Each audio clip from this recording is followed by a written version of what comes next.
States has hit a new record in the number of people living below the poverty line. It is being called a stark look at the haves and the have-nots in this country. New census data out today shows that America's poorest poor are reaching further into mainstream America. Ann Emmerich joins us now in the studio with more on this. Ann? Jane, the poorest Americans have now reached a record high. 1 in every 15 people, spread widely across metropolitan areas. This as the housing bust pushed many inner city poor into suburbs and other outlying places and shriveled jobs and income. About 20 million Americans, or nearly 7% of the nation's population, make up the poorest poor, people at 50% or less of the official poverty level. They're about half the 46 million people living somewhere below the poverty line. Here in Michigan, where we've had some of the highest unemployment numbers across the nation, we've been talking about the rise in poverty over the last couple of years. The new numbers out today are no surprise to organizations that advocate for the poor, a growing number of people who used to have a good job and a solid middle-class lifestyle, who now find themselves out of work or underemployed. Suburban poverty is up, and we've seen that in Michigan, where you have counties like Livingston County, which we consider a well-to-do suburban county, having big jumps in requests for food assistance and Medicaid. The new poverty numbers are out a week before the government releases first ever economic data that will show more Hispanics, elderly, and working age poor have fallen into poverty. Jane? All right, Ann, thanks for that. Despite today's census numbers, not as many people applied for unemployment benefits last week. The Labor Department says weekly applications dropped by 9,000. They were adjusted to a rate of 397,000. That's the lowest level that it's been in 5 weeks, and it's only the third time since April that applications have fallen below 400,000. More good news for the state. Michigan has the second fastest growing economy in the country. Bloomberg News says that only North Dakota ranks above Michigan in growing its economy, and as you might expect, there's a hearty debate over Governor Snyder's role in that growth. Capitol correspondent Tim Skubic has the story. It has nothing to do with this momentum that we've developed. The idea of assigning credit or blame within the government structures is an unproductive process. Needless to say, the Snyder administration was overjoyed with this report from the Bloomberg News Agency suggesting that Michigan is second in the nation in economic health. The governor was careful not to take credit for it, and the state Democratic Party chair says he doesn't deserve it. Governor Snyder has failed to create any jobs in the first 10 months he's been in office. As a matter of fact, he's destroyed jobs in this state by being responsible for the layoff of thousands of public employees. If you look at month by month unemployment in this state, you'll find that the unemployment has been better than the same period in the previous year. Mr. Brewer contends that President Obama deserves a lot of the credit, along with the domestic auto industry. But this Republican senator says the credit goes to everybody. It's our government people on the right, on the left, the Republicans, the Democrats, the people in government, the people out of government, people in business, the people in labor. They all are working together to help us with this comeback. Even though the governor's new business tax will not take effect until next year, he feels the chatter about that, along with balancing the state budget and getting an upgrade from Wall Street, have combined to boost Michigan's image. And he is hoping businesses will take note, regardless of who gets credit. In Lansing, Tim Skubic, 6 News. All right, Tim, thanks. So the Michigan Supreme Court is still deciding if it will take on a lawsuit challenging the state's new law granting more powers to emergency managers appointed to run troubled cities and schools. The governor asked the court to fast-track the lawsuit in August. And this week, the court issued an order that says the request remains under consideration.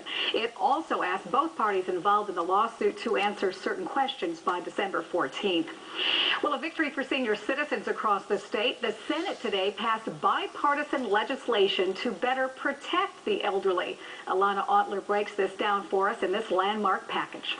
18 bills and 18 new ways to safeguard Michigan's elderly. Michigan law as it stands today is really insufficient to protect seniors.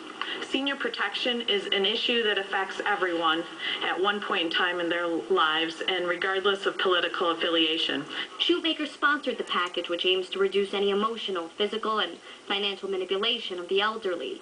Measures include medical alerts for missing seniors, much like Amber Alert, reporting requirements for suspected abuse or neglect in facilities, and banking and insurance protections for seniors. If you do try to exploit our senior citizens financially, we will prosecute you to the fullest extent of the law. Shoemaker says the package passed almost unanimously in the Senate, and after speaking to the Speaker of the House, she hopes the same will happen in the House. But some senior advocates call these proposals overdue, saying elderly abuse will only grow. We have more and more older senior citizens, right? Because our society is getting older with the advances in medicine. And that means it's coming more to light because we have more cases. These bills would affect Michigan's 2 million seniors, but would touch millions more.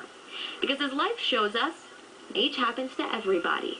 In Lansing, Alana Altler, 6 News. Thanks, Alana. And senators say that these new measures would cost the taxpayer close to nothing. Now, the package will now go to the House for consideration. The Michigan Department of Education is now providing details on how much tougher it will be to score at proficient levels on state standardized tests. Now, the new scoring scales affect the MEEP test taken by elementary and middle school students and the Michigan Merit Exam tests that are taken by high school students. Now, a report released today shows the difference based on tests from past years. About 95% of third graders scored as proficient in math last year. But under the new standards, listen to this, that number would drop to 35%. Now, the higher cut scores go into effect with the test taken this school year. Also, on the education front, school leaders across the state gathered on the west campus of Lansing Community College today to talk about Michigan's dropout rate. According to the nonprofit organization Michigan's Children, 16,000 Michigan students drop out of school every year. At today's Pathways to Graduation conference, organizers hope to find some ways to help those students stay in school and graduate. Organizers say there aren't any easy answers to fight Michigan's dropout rate, but some kids do need an alternative to the traditional high school environment in order to succeed. Every youth has different kinds of issues. I mean, they bring problems from home, they bring problems from the neighborhoods to a school setting that is not well equipped to deal with problems of emotional baggage.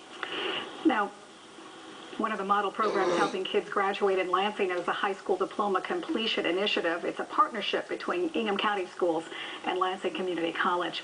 Well, we've had a great day out there today. A few sprinkles as well, David Young. Is that it for a while? I think we're basically done with the rain chances tonight, Jane. You look at live storm checker 6 Doppler radar, and there's really very little left, and what rain there is primarily to our south right now. So overall, to me, those rain chances are looking fairly low for the evening hours. I think a lot of that rain is going to stay to our south this evening and tonight. Evening plans, temperature right now 48 degrees. Temperatures falling into the upper 30s as we clear out by 11 o'clock tonight. Overall, the next 6 days, things do get a lot warmer. We'll have that forecast for you coming up. Thanks, David. Well, it is a milestone for an American icon as Chevy marks its 100th anniversary. Greg Adeline will give us a look at the brand's storied history coming up. And later, we'll tell you why a new study may finally give people a reason to get off their derrieres and move. Details and more of your day's news right here on 6 News at 5.